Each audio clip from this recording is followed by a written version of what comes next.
to you. You're out there in the field. What were you hearing today? You know, and I did it with 4 of my other colleagues from Michigan. I heard people really concerned. It was to date, and I spend a lot of time on health care, both as a caregiver and on policy, was probably one of the most disturbing panels yet that I've heard from. We heard from individuals with juvenile diabetes. We heard from a mother whose daughter's medicine was costing her $400,000 a year. She's keeping him staying employed, though she's eligible for retirement, because she doesn't know how else she's going to pay for her daughter's medicine, but doesn't know what's going to happen to her when she's 26.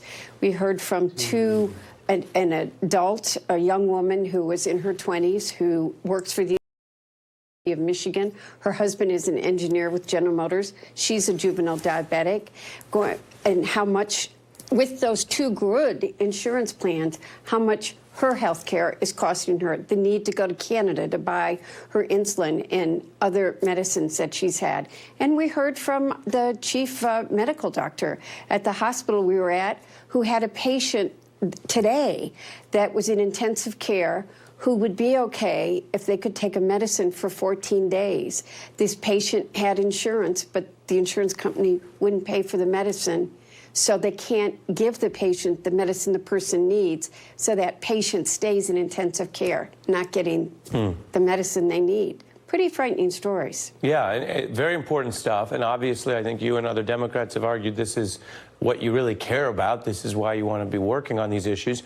And yet it's also, as I mentioned in the top, a big political avenue, I think, when you look at what happened in the midterms and whether Donald Trump's rhetoric is bluster, what earlier in the show another panelist was describing as sort of an exhausting series of lies. How does that run up against the way that he's governing or not governing? And so I wonder if you'd comment on the politics in this new poll, which show even as Donald Trump's approval hovers around, say, 40%, it's even worse when you just ask straight up, who do you trust to deal with health care in Congress? Republicans in Congress at 32%, Democrats closer to 50%. Does that tell you that even people who might still have approval for Trump don't actually think they trust the Republicans on health care because there's some gap there between 40 and 32? You know, I'm going to tell you, this is what people don't understand. This is an administration that's in the courts wanting to take away the right, or the Affordable Care Act guaranteed people with pre-existing conditions that they would be able to get coverage. And now that's being threatened. And in Michigan, healthcare is one of the #1 issues. I hear it every place I go, from farmers markets to restaurants. People are scared, and they feel that there's a hypocrisy here when the president won't defend pre-existing conditions. And I'll tell you something. I will work with anybody to lower the cost of drugs, to lower the cost of out-of-pocket expenses, because that's all I hear about every day from all kinds of people. So I will work with any Republican, but you shouldn't.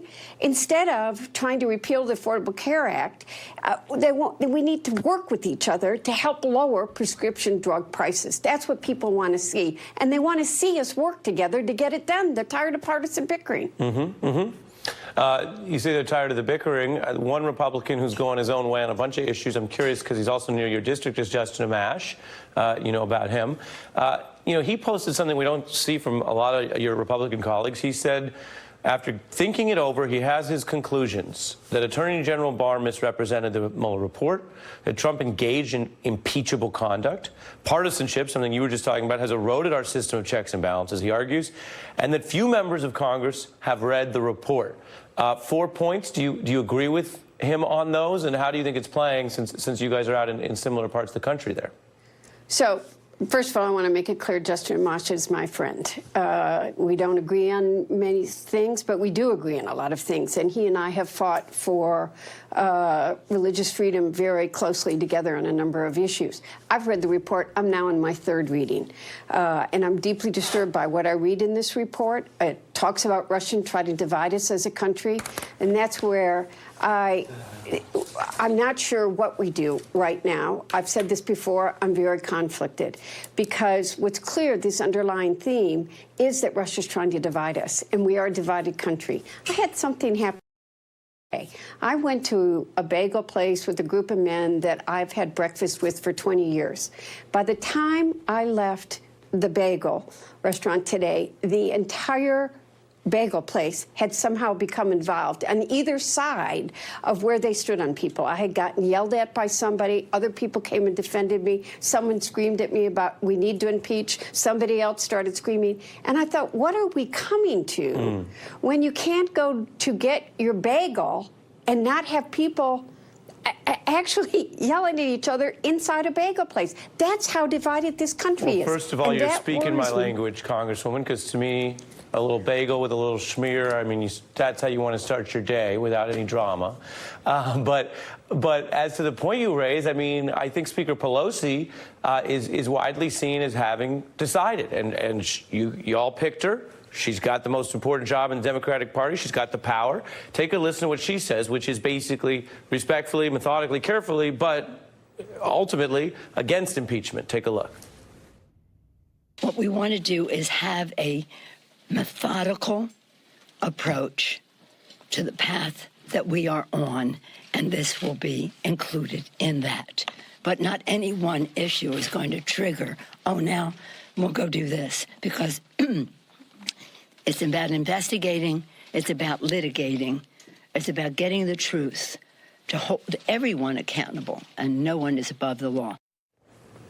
Does that work at the same time that an increasing number of Democratic leaders, including Speaker Pelosi, openly muse about whether the president is a criminal, about whether he's a quote-unquote existential threat to the country, about whether he should ultimately face prosecution?